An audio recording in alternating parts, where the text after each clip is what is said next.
Bonjour, je reçois aujourd'hui dans cette émission Au fil des pages Éric Thierry, professeur et auteur de l'ouvrage La France de Henri IV en Amérique du Nord, paru aux éditions Honoré Champion. Il a également obtenu le prix Monseigneur Marcel de l'Académie française en 2002. Il nous fait l'honneur d'être ici parmi nous aujourd'hui. Nous célébrons les 400 ans de la naissance du Québec, donc je vous propose un retour sur une période clé du Québec, celle de Henri IV. Bonjour Monsieur Thierry. Bonjour. Comment vous est venue l'idée d'écrire sur l'histoire de l'Amérique du Nord sous Henri IV?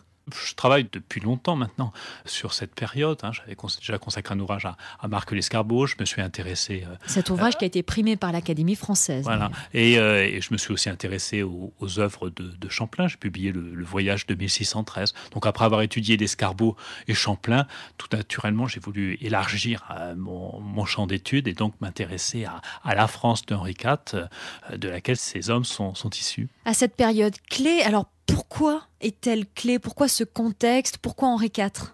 Pourquoi Henri IV? Parce que les milieux portuaires, les marchands des ports de l'Atlantique et de la Manche ont la chance, avec Henri IV, de rencontrer un interlocuteur qui est intéressé par l'aventure maritime, par l'outre-mer. Pourquoi on va de l'autre côté de l'Atlantique à l'époque? À cette époque-là, on va de l'autre côté de l'Atlantique pour pêcher la morue sur les bancs de Terre-Neuve et aussi, depuis les années 1580, pour obtenir des fourrures des Amérindiens.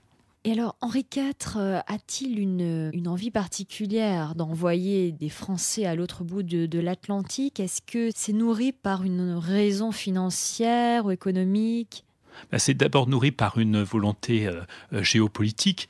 L'Amérique, théoriquement, appartient à l'Espagne et au Portugal, depuis le traité de Tordesillas de la fin du XVe siècle. Et tous les rois de France se sont toujours opposés à ce partage du monde. Les rois de France veulent aussi avoir leur part de l'Amérique. Et ça a commencé très tôt, en particulier avec François Ier, qui a envoyé chaque quartier. Ensuite, Henri II a encouragé la colonisation d'une partie du Brésil avec Villegaignon, c'est l'aventure de la France antarctique. Et Charles IX a essayé aussi d'encourager le développement d'une colonie française en Floride. Donc Henri IV, c'est le digne successeur des Valois. Et comme ses prédécesseurs valois, lui aussi veut que la France soit présente en Amérique, parce que l'Amérique ne doit pas rester le monopole de l'Espagne. Donc il est un peu stratège. Oui, bien sûr. Bien sûr. Et il espère aussi, comme ses prédécesseurs, trouver des mines en Amérique et pourquoi pas des mines d'argent. Lorsque les Français, avec Pierre du Gade-Mons, ont commencé à essayer de s'installer en Acadie entre 1604 et 1607, ils étaient à la recherche de mines de cuivre, de mines d'argent. Malheureusement, leurs espoirs ont été assez déçus. Donc les Français étaient déjà au Québec. Ce n'est pas Henri IV qui a envoyé les Français au Québec. Non, les Français fréquentent les bancs de Terre-Neuve depuis au moins 1504. Donc vraiment depuis le début du XVIe siècle. Et chaque année, il y a des centaines de pêcheurs français qui quittent les ports de l'Atlantique et de la Manche pour aller pêcher la morue sur les bancs de Terre-Neuve. Donc la flotte française des Terre-Neuvas est une flotte qui est très importante. Et donc la pêche à la morue, c'est une activité qui est fondamentale pour les ports français de l'Atlantique et de la Manche. Qu'est-ce que Henri IV apporte justement à ce moment précis de l'histoire? Henri IV, il s'intéresse à l'expansion maritime. Il est toujours prêt à recevoir ceux qui reviennent d'Amérique. Il est toujours prêt à les écouter et il est prêt, quand c'est possible, à leur accorder un monopole de la traite des fourrures, qui permet de développer des tentatives d'implantation en Amérique du Nord. Le premier monopole du commerce qu'il a accordé, c'est en 1598 à La Roche. Et ensuite, il en a accordé un autre à un marchand de Honfleur, Pierre Chauvin de Tonnetuy. Et à partir en 1603, il a accordé un nouveau monopole de la traite des fourrures à Pierre du Gade-Mons, qui était un membre de son entourage, qui était gentilhomme de la Chambre du Roi. Quels sont les hommes pendant cette période qui donnent leur nom à l'histoire? Quels sont les héros de cette période? Parce qu'on connaît Samuel de Champlain, on connaît Jacques Cartier, mais il y en a d'autres. Il y a Pierre Dugas de Mons, donc, qui est originaire de Royan, qui a été lieutenant général en Nouvelle-France à partir de 1603, de 1603 jusqu'à 1613. C'était le supérieur hiérarchique de Champlain. C'était lui quand même le patron de cette entreprise qui a vu la création de l'Acadie, qui a vu la fondation de Québec. Donc ça, ce sont les deux grandes célébrités. Mais il y a aussi des hommes beaucoup plus obscurs. Il y a aussi tous ces artisans, tous ces ouvriers qui ont été recrutés pour aller construire les habitations en Acadie et à Québec, et des hommes qui souvent d'ailleurs sont morts durant les hivers, sont morts du scorbut, puisqu'après tout on est ici à Paris. Il ne faut pas oublier que la plupart de ces ouvriers étaient recrutés ici dans la capitale par Pierre Dugas de Mons. Et, par exemple, lors de la création de Québec en 1608, étaient présents deux personnes qui sont originaires de ma région, qui s'appelaient par exemple Martin Béguin et Liévin Lefranc. Martin Béguin était jardinier et Liévin Lefranc était charpentier. Et c'était deux jeunes provinciaux qui étaient installés à Paris depuis peu de temps et qui travaillaient sur Liévin Lefranc, qui était charpentier, il travaillait sur le chantier de la place des Vosges. Et donc, il habitait dans la rue Saint-Antoine. Martin Béguin habitait tout près dans la rue des Jardins. Et ils ont été recrutés dans un cabaret par Pierre Dugas de Mons. Et ils ont accepté de tenter l'aventure. Et ils ont accepté de partir à Québec. Et malheureusement, ils y sont morts pendant l'hiver 1608-1609. Et aujourd'hui, ils reposent encore dans le premier cimetière de Québec, qu'on peut voir encore aujourd'hui. Il y a un monument qui rappelle son emplacement, dans le parc Montmorency, tout près de la côte de la Montagne.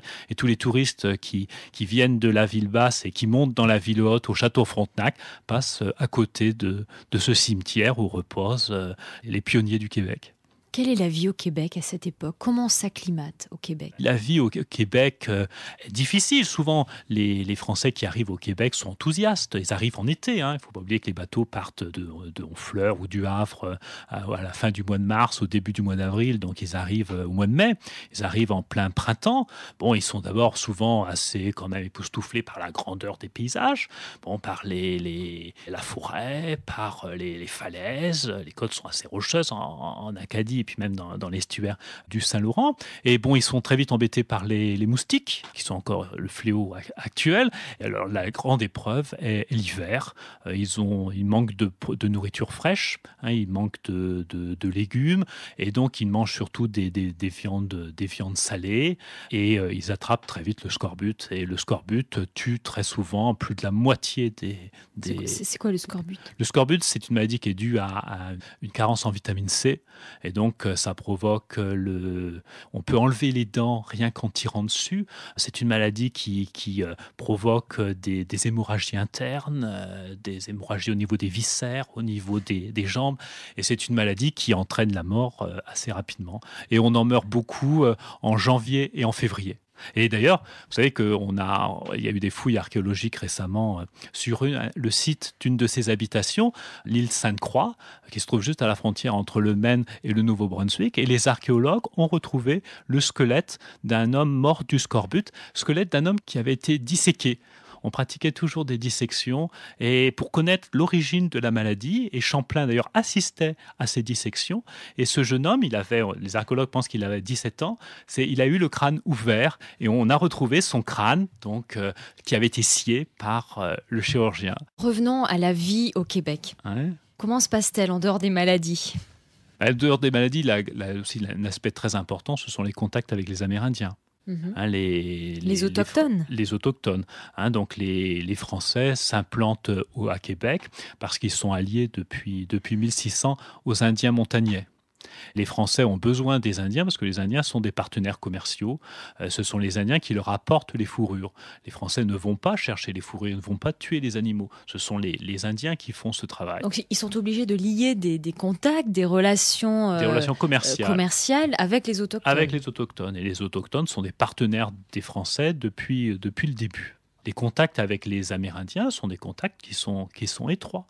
Les Français et les Amérindiens vivent très proches les uns des autres. Par exemple, en Acadie, que ce soit sur l'île Sainte-Croix ou à Port-Royal, les cabanes des Amérindiens étaient à une centaine de mètres de l'habitation des Français. Donc les contacts sont vraiment des contacts très très étroits. En Acadie, par exemple, les chefs de la colonie, soit du de Montsou-Poutrincourt, invitaient toujours à leur table des chefs amérindiens. Donc les repas se faisaient souvent ensemble, les Français et les Amérindiens.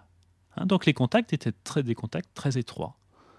Et les Français ont fait beaucoup pour conclure des alliances avec les Amérindiens et surtout pour essayer de pacifier les relations entre les Amérindiens eux-mêmes, de façon à pouvoir élargir leur champ d'activité commerciale. Est-ce qu'ils sont coupés de la France ? Pendant l'hiver, oui, les bateaux de ravitaillement n'arrivent qu'au printemps. Et les bateaux donc restent durant la fin du printemps et pendant tout l'été pour pratiquer la pêche à la morue, pour remplir les cales de fourrure, et les navires repartent au mois de septembre. Et donc du mois de septembre jusqu'au mois de mai, les colons sont seuls. Comment est-ce qu'on vit sur place, en dehors de l'aspect commercial ? Est-ce que c'est Henri IV qui prend tout en charge financièrement ? Non, Henri IV ne prend rien en charge. Henri IV ne verse pas un sou. Les caisses de l'État sont vides, déjà à cette époque-là, donc Henri IV ne peut pas donner d'argent. Toutes ces entreprises sont financées grâce au monopole de la traite des fourrures qu'Henri IV a accordé aux compagnies. Ce sont des compagnies commerciales qui organisent cela. Non, Henri IV ne finance pas du tout.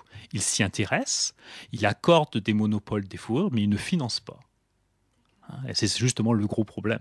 C'est que les compagnies commerciales sont souvent confrontées à la contrebande. Il y a beaucoup de marchands qui ne respectent pas le monopole, qui font de la contrebande. Et donc, les compagnies connaissent souvent des pertes assez lourdes. Et sont victimes aussi même de pirates, de corsaires, enfin de pirates surtout.